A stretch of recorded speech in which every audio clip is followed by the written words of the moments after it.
அனைவருக்கும் வணக்கம். நீங்கள் பெயரிடப்படாத ஆறுகள் புத்தகம் வெளியிடுகிறோம், நீங்கள் பேச வேண்டும் என்கின்ற கட்டளை லிங்குசாமி அவர்களிடமிருந்து வந்திருந்தது. உடனடியாக தேதியை குறித்துக் கொள்ளுங்கள் என்று சொன்னார். நான் உடனடியாக தேதியை குறித்துக் கொண்டேன். லிங்குசாமி அவர்களின் மீது எனக்கு அளப்பரிய மரியாதை. எப்பொழுதும் கவிஞர்கள் அப்படித்தான். தான் என்ன நினைக்கிறோமோ அதை தனக்குள்ளேயே வைத்துக் கொள்ள தெரியாதவர்கள், அதை எப்படியும் கடத்தி விடுவார்கள். அப்படி கவிதையை கடத்த தெரிந்த ஒரு கலைஞன் லிங்குசாமி. மேடையில் பெருமக்கள் நிறைய பேர் வீற்றிருக்கிறார்கள். நம்முடைய ஐயா குஞ்ஞான சம்பந்தம் அவர்கள் நகைச்சுவையை பேசினால் காமெடிங்கிறதுக்கும் ஹியூமருங்கிறதுக்கும் வித்தியாசம் இருக்கு. ஹியூமர் இருக்குல்ல, அது நம்ம ஏதோ ஒரு கட்டத்துல யோசிச்சாலும் குளிஞ்சு உள்ள சிரிக்க வைக்கணும். அவருடைய குரலே ஒரு ஹியூமர் குரலாக இயற்கை அவருக்கு கொடுத்துருச்சு. அவருடைய டோன், துணி, எது சொன்னாலும் அவர்கிட்ட நம்ம சிரிக்கலாம். அந்த மாதிரி ஒரு இயற்கை வரம் பெற்ற நம்முடைய குஞ்ஞான சம்பந்தம். ஒவ்வொரு ஃப்ரேம்லையும் கவிதை வைப்பார் லிங்குசாமி அப்படின்னு சொன்னாங்க. எனக்கு தெரிஞ்சு ஒவ்வொரு ஃப்ரேம் கவிதையா வைக்கிறது கௌதம் அவருடைய பார்த்திருக்கேன். கவிதையாவே இருக்கிறது அபிராமி. பிருந்தா சாரதி என்னுடைய கேள்வியை நண்பர், என்னை புலிக்குட்டி என்ற அன்போடு அழைக்கக்கூடிய அண்ணன் ஜெயபாஸ்கரன், அண்ணன் சிவகுமார். இப்போ ஜெயபாஸ்கரன் எல்லாம் அவ்வளவு ஆற்றலுக்காக பேசுகின்ற போது நான் அண்ணா என்று ஏன் தடுத்தேன்னா, அவர் கவிதையை மட்டும் சொல்லிட்டு போயிடுவார். அப்புறம் நான் அதுக்கு விளக்கம் சொல்லும், அதையா நானே சொல்லிக்கிறேன்னு சொல்லிட்டுதான். போன்ல ஒரு வாட்டி சொன்னார், புலிக்குட்டி கீழே விழுந்துட்டேன், பதறிட்டேன். எங்கன்னா ஒரு மலைச்சரிவுல வரும்போது விழுந்துட்டேன் சொல்லிட்டு அவர் சொன்னார் பாருங்க, உண்மையான கவிஞன். ஏன் தெரியுமா அவர் சொல்றார், அந்த மலையை பார்த்து கொண்டே வந்தேன், அந்த மலையை என்னுடைய கால்கள் கடந்து கொண்டே இருந்தது, எங்கே சரிந்ததுன்னு தெரியல, விழுந்துட்டேன் புலிக்குட்டி. தூக்கிட்டு வந்துட்டாங்க, கொஞ்ச நேரத்துல மேகம் கவிழ்ந்துருச்சு, 10 நிமிஷத்துல அதுக்குள்ள ஆம்புலன்ஸ் என்ன கூட்டிட்டு போயிடுச்சு. உனக்கு ஒரு விஷயம் தெரியுமா சொல்லிட்டு சொல்றாரு, உனக்கு ஒரு விஷயம் தெரியுமா, இன்னும் நான் மலையை பார்ப்பதற்கு எனக்கு 2 கண்களாக இருந்த என் கண்ணாடி இன்னும் அந்த மலையை அங்கேயே பார்த்து கொண்டுதான் இருக்கிறது. நான் உடனே எனக்கு கண்கள் பணிச்சிருச்சு, என்ன நான் வழியிலையும் இப்படி பேசுறீங்களே அப்படின்னு. ஆக இந்த மேடையில் இருப்பதற்கு என்று ஒரு தகுதிப்பாடு இருக்கிறது என்றால் அது கவிதை மனம்தான். கால்கள் ரொம்ப தெரிஞ்ச நண்பர், என்னன்னு தெரியல, இன்னைக்கு பர்சன்டேஜ பேசிட்டு உங்க சான்ஸ் முடிஞ்சு போச்சு. 100% இருக்கக்கூடிய ஒரு பெண்மையை பார்த்திருக்கீங்களா? அதற்கு பேர் பராசக்தி. அதான் பெரும் அழகியலாக பார்த்துக் கொண்டிருந்தால் அப்படித்தான் தோன்றும். சக்தி வடிவமானவள் அவள். நம்முடைய லிங்குசாமி சாரை பத்தி ஒரு விஷயத்தை சொல்லிட்டு அந்த சில கவிதைகளை பற்றி பேசலாம் அப்படின்னு நினைக்கிறேன். வந்துவிடவே முடியாத இக்கட்டான சூழ்நிலையில் தமிழக அரசு நிறுவனமான உலக தமிழ் சங்கத்தில் துணைத் தலைவராகவும் இயக்குநராகவும் பொறுப்பெடுத்து நான் 1 மாதம் கூட நிறைவடையவில்லை. நேரடியாக அங்கிருந்து புறப்பட்டு நான் வருகிறேன். வந்துவிடவே முடியாத சூழ்நிலையில் கூட நான் லிங்குசாமி அவர்களுடைய இந்த நிகழ்ச்சிக்கு வந்திருப்பதற்கு ஒரு காரணம் என்ன தெரியுமா? நான் எப்பொழுதும் அப்பா என்று அழைப்பேன். கவிக்கு அப்துல் ரஹ்மான் அவருக்கு ரொம்ப நெருக்கம். என்னுடைய பயாலஜிக்கல் ஃபாதர் ஷாஜமாலுதீன், அவர் ஒரு இயற்கையாக ஒரு கவிஞர். அவர் உருதுல கவிதை சொல்லுவார். அந்த கவிதைகள் என்னுடைய வீட்டுல ஒரு புகை போல, ஒரு சாம்பிராணி புகை போல இருக்கும் வீட்டுல. அப்பா இருந்தாருன்னா கவிதை அப்படி இருக்கும். எங்க அப்பா பக்கத்துல உட்கார்ந்து, நான் இது வரைக்கும் யாருக்கிட்ட சொன்னதில்லை சார், என்னுடைய அப்பா பக்கத்துல உட்கார்ந்து நான் இந்த கவிதைகளை கேட்கும்போது அவர்களுடைய கண்களை பார்ப்பேன். அதற்கு பிறகு அந்த கண்களை அப்படியான ஒரு கண்கள், ஒரு நீர் கோர்த்து ஒரு ப்ளூ கலர் கொஞ்சம் இருக்கும் அப்பாவுக்கு அந்த கண்குள்ள. என்ன கவிதை சொன்னாலும் உடனே கண்ணெல்லாம் ரெட் ஆகி ஒரு மாதிரி நீர் கோர்க்கும்.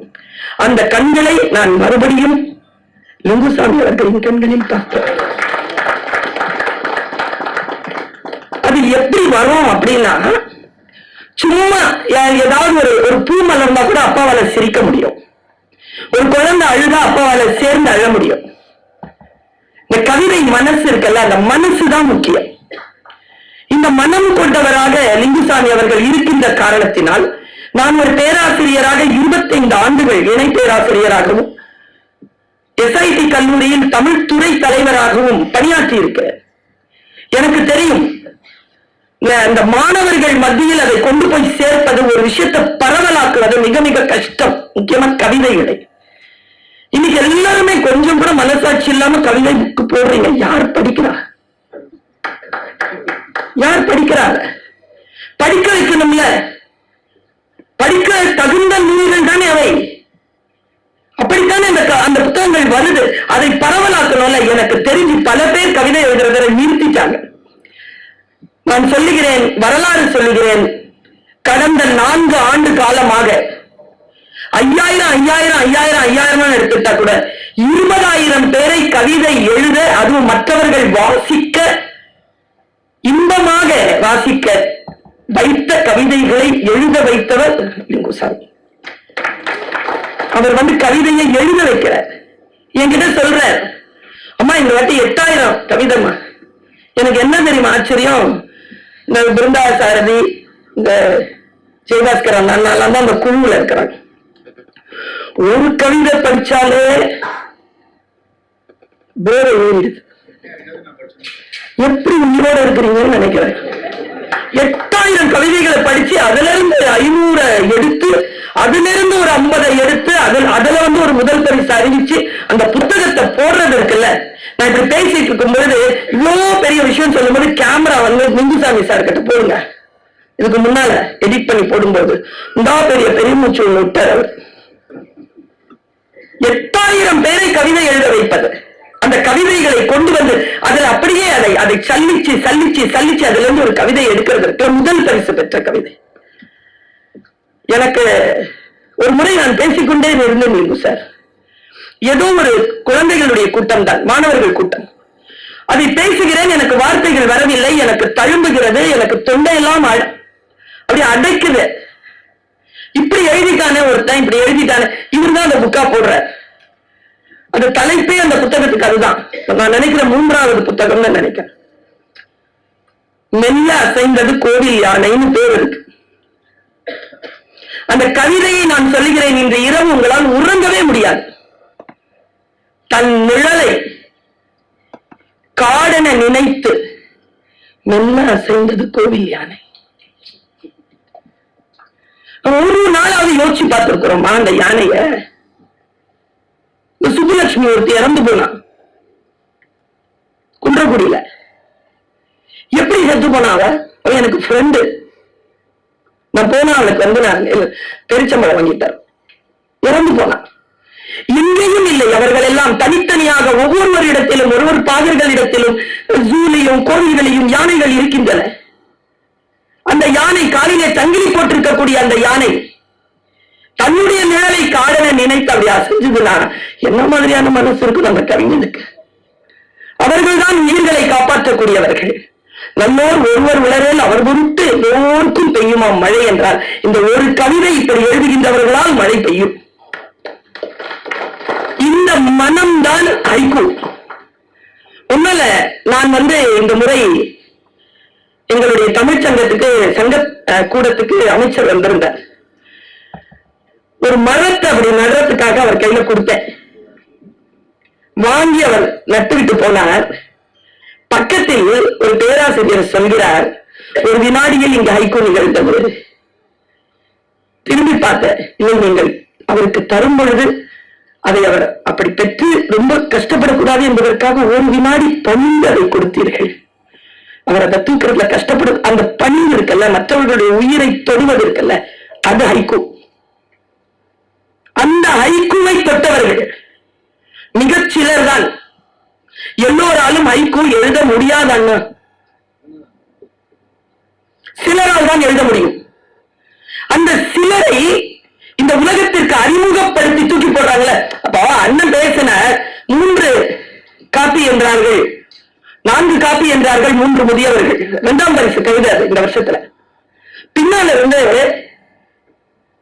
தம்பி துடிக்குது, அது டீ இல்ல காப்பி,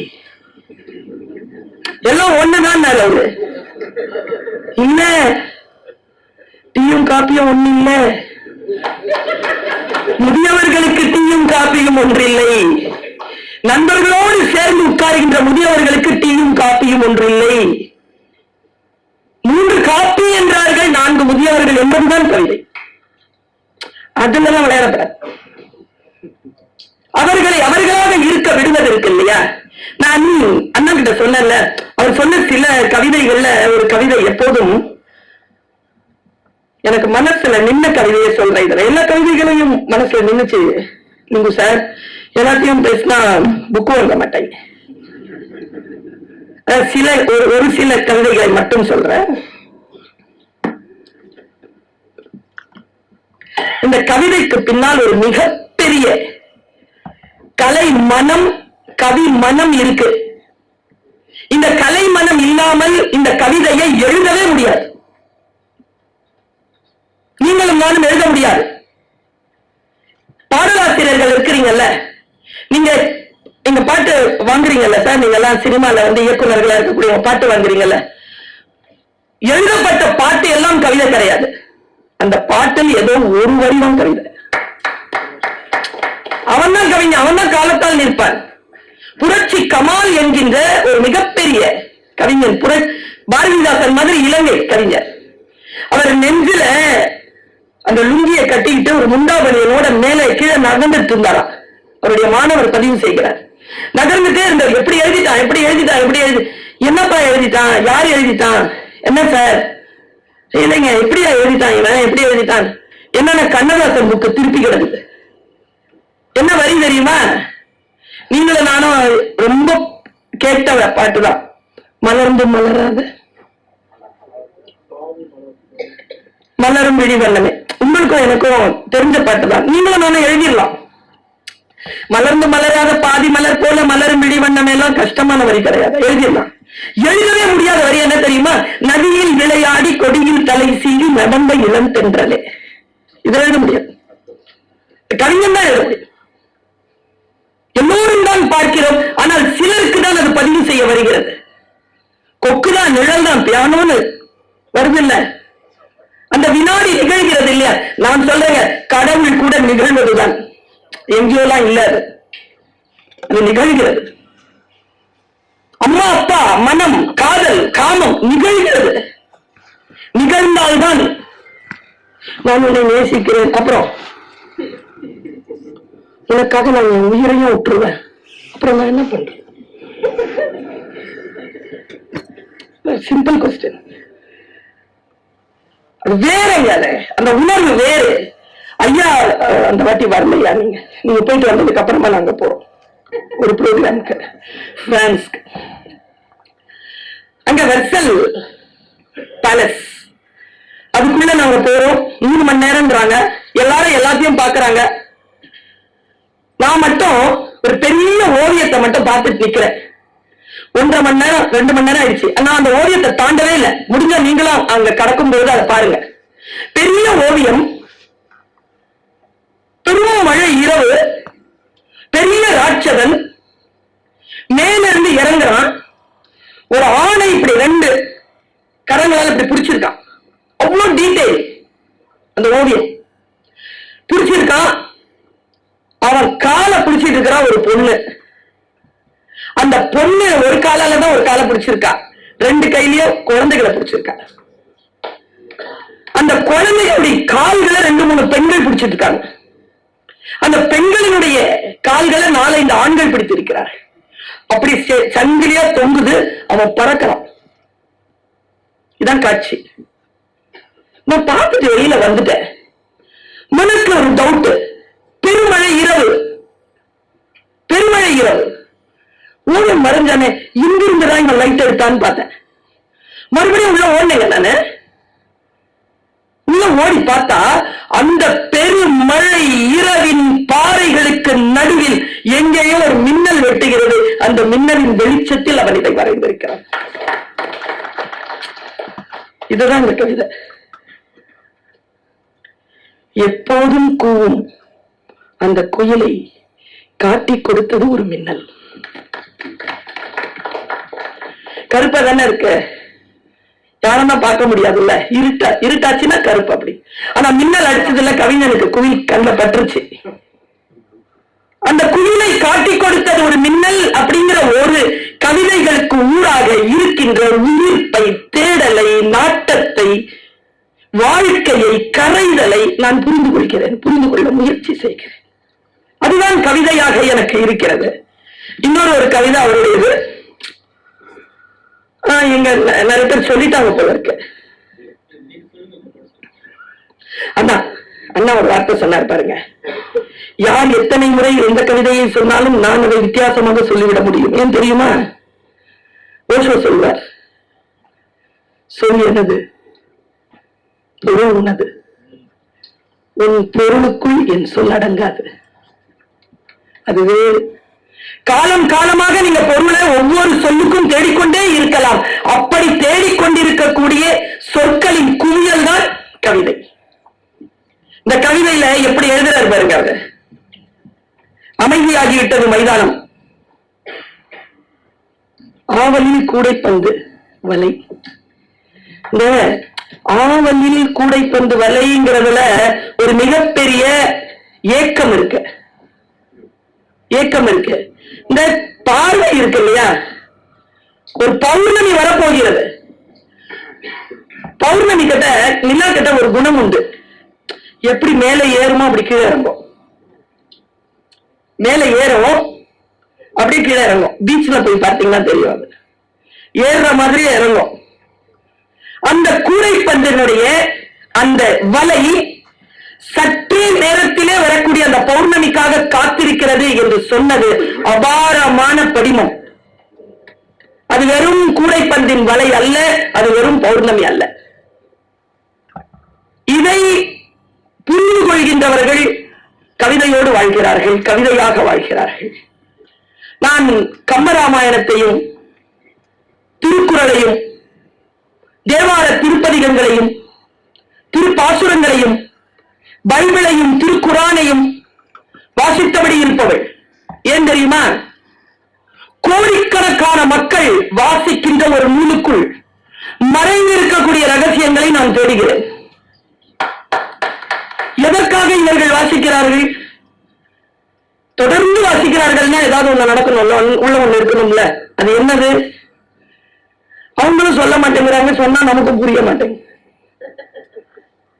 நாம படிச்சு புரிஞ்சுக்கலாமே என்று தேடுகின்ற பொழுதுதான் கம்மனில் ஒரு வரி வரும், கோதாவரி கடந்துட்டான். அப்படி எப்படிடா கடந்துச்சுன்னா, சான்றோர் கவியென கிடந்தது கோதாவரி. ஒரு ஆறு எப்படிடா கிடைக்குதுன்னா, கவி இல்ல, சான்றோர் கவி. ஒரு ஆறு அப்படித்தானே இருக்க முடியும், சான்றோர் கவியாகத்தானே ஆறு இருக்க முடியும்.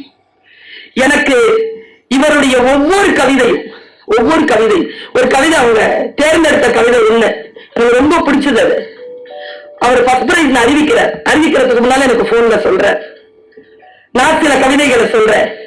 அவர் அந்த கவிதையை சொல்லிட்டு இதுதான் ஃபர்ஸ்ட் பிரைஸ் சொல்லிட்டு அவர் சொன்ன காரணம் இருக்குல்ல, அதுல சாங்ஷன் அண்ணா, ஓகே, அதான் ஃபர்ஸ்ட் பிரைஸ். கொக்கோடு பறந்த மீன் தான் நீந்திய குளத்தின் முழு பரப்பையும் பார்த்தது. சான்ஸே இல்ல, கொக்கு வாயில மாட்டலன்னா அந்த காட்சியே கிடையாது. முடிஞ்சா மாட்டி பார்த்துக்கோ, மாட்டிக்கொள்ளுங்க. எங்கள் வாழும் பரப்பை பார்க்க வேண்டும் என்றால் சில அப்படி போயிட்டு தான் வரணும், வராமல் கூட போகலாம். பார்க்க வேண்டும் என்றால் பயணத்திற்கு தயாராக. எனக்கு ரொம்ப பிடிச்சமான இந்த பூலாம் சொன்னாங்கல்ல, எனக்கு ரொம்ப பிடிச்சமான ஒரு கவிதை சின்ன வயசுல நான் படிச்சது. பூவை விற்று அதை விட சிறப்பானதாக எதை வாங்கிவிட முடியும்? இதை மறக்கவே முடியாது இந்த கவிதைய. எனக்கு நீங்க நீங்க அதாவது கவிதங்கிறது புரிதல் என்னுடைய தானே, எனக்கு அந்த சுதந்திரம் உண்டு தானே. குப்பையில் பூக்காரன் குப்பையில் கொட்டுவது கூட பூக்களைத்தான் அப்படின்னு ஒரு கவிதை எழுதியிருந்தார்ல, நினைச்சு பாருங்களேன்.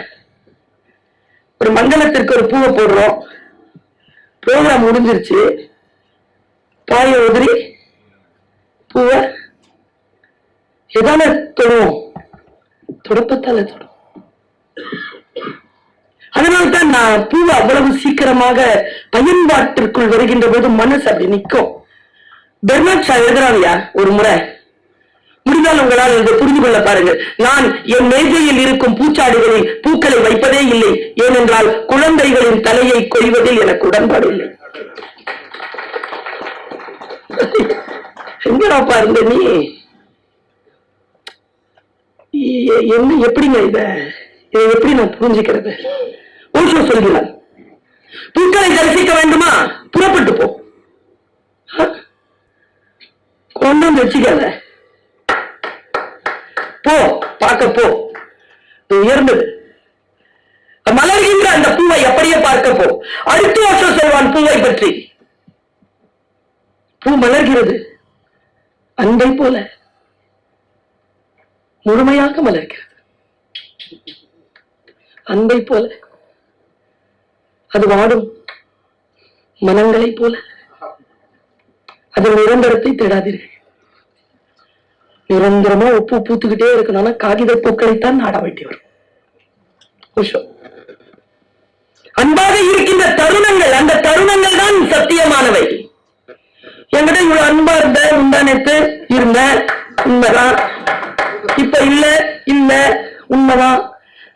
என் பொண்ணு எப்பவுமே எப்படி சிரிச்சுக்கிட்டே இருக்க முடியும்? கவிதைகள் சார், கோபம் வரும் தான், சிரிச்சுக்கிட்டே எல்லாம் இருக்க முடியாது. எப்பொழுதும் மலர்ந்தே இருக்க முடியுமா? முடியாது. பூக்கடைக்காரன் குப்பை தொட்டியில் கூட அந்த பூக்களைத்தான் போடுவான்.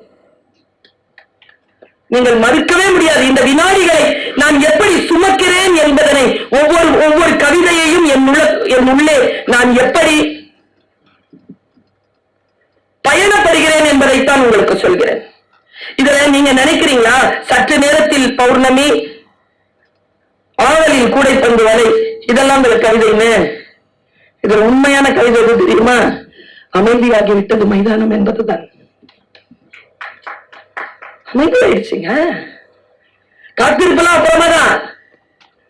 அமைதியாகிவிட்டது மைதானம், இனி பந்து இல்லை, இனி விளையாட்டுக்காரர்கள் இல்லை, யாரும் இல்லை, அமைதியாகிவிட்டது மைதானம். காத்திருக்க தொடங்கியது கூடைப்பந்து வலை. இதோ இன்னும் கொஞ்ச நேரத்தில் பௌர்ணமி வரும். இவருடைய புத்தகத்தில் தான், இவர் தேடிய கவிதையின் புத்தகத்தில் தான் பௌர்ணமி நிலவை பற்றிய ஒரு கவிதை வந்தது. உலகமெல்லாம் புகழ்பெற்ற கவிதை. ஞாபகம் இருக்கா லிங்கு சார்? அவரு கனிமொழி அம்மா தான் அதை பேசுறாங்க. இதுல எனக்கு ரொம்ப பிடித்த கவிதைன்னு அவங்க பேசுறாங்க, நான் மேடைகளில் எனக்கு ரொம்ப பிடித்த கவிதைன்னு நான் பேசுறேன். அவங்க பேசும்போது அவங்க கண்கள் பணித்தன, நான் பார்த்துட்டே இருக்கிறேன் அவங்க என்ன பார்த்தாங்க, என் கண்ணின் கண்கள்ல கண்ணீர் வந்துச்சு. காத்திரமானது, அவ்வளவு காத்திரமானது. யாரால் புரிந்து கொள்ள முடியும் அதை? பெண் மனம், ஆண் மனம் என்று சொல்லுகிறோமே, அந்த மனங்களில் ஆழமாக இறங்கி அதை முத்து குளிக்காமல் இதை புரிந்து கொள்ளவே முடியாது. கடைசி இலையும் உதிர்த்த பிறகு, கடைசி இலையும் உதிர்த்த பிறகு நிலவை சூடிக்கொள்கிறது மரம். என்ன ஒரு வெறுமை, என்ன ஒரு காத்திருப்பு. அதற்கு பிறகு அது எடுக்கிற பெரிய டிசிஷன். எப்படி புரிந்து கொள்வீர்கள் நீங்கள் இதை? நிலவை பற்றி இவர் எழுதிய அந்த வார்த்தையில் அமைதியாகிவிட்டது மைதானம் என்பதுதான் கவிதை என்று நான் நினைக்கிறேன். ஏதோ ஒரு வகையிலே நாம் எல்லோரும் ஆரவாரமாக பயணிக்கின்ற அந்த நேரத்தில் மட்டும் கவிஞன் அமைதியாக எதையோ கவனிக்கிறார். இது ரொம்ப ஒரு சட்டையரான ஒரு கவிதை சொல்றார். இது ஒரு பொது உடைமை ஒரு கவிதைக்கான விதை ஹைக்கூவில் விதைக்கப்பட்டிருக்கிறது. நெல் கவ்வி கூண்டேகிய கிளிக்கு தெரியாது, விதைத்தவனுக்குத்தான் சீட்டெடுத்தோம் என்பது.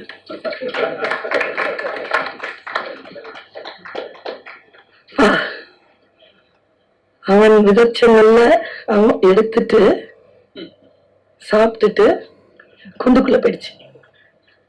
நீங்க யாரு வேணாலும் அப்ளை பண்ணி பார்த்துக்கோ. ஒரு கவிதை போதும். நான் சொல்லட்டுமா, ஜெயகாந்தன் அவர் உயிருடன் இருந்த காலத்திற்கு முன்னால் 25-30 ஆண்டுகளுக்கு முன்னாலே எழுதுவதை நிறுத்திவிட்டார். 20-30 ஆண்டுகள் கொண்டாடியது இந்த உலகம் அவரை எழுதி முடித்ததற்காக. அப்படிதான் கவிதைகள் ஒண்ணு போதும். சல சல சல சலன நிறைய இல்ல, ஒண்ணே ஒண்ணு போதும். அவர் சொன்னார்ல, இஸ்திரி போடுகின்ற தொழிலாளியின் வயிற்றில் எத்தனை சுருக்கங்க, ஒண்ணு போதும். ஆசை ஆசையாய் வாங்கினேன் புத்தர் சிலை இங்கு,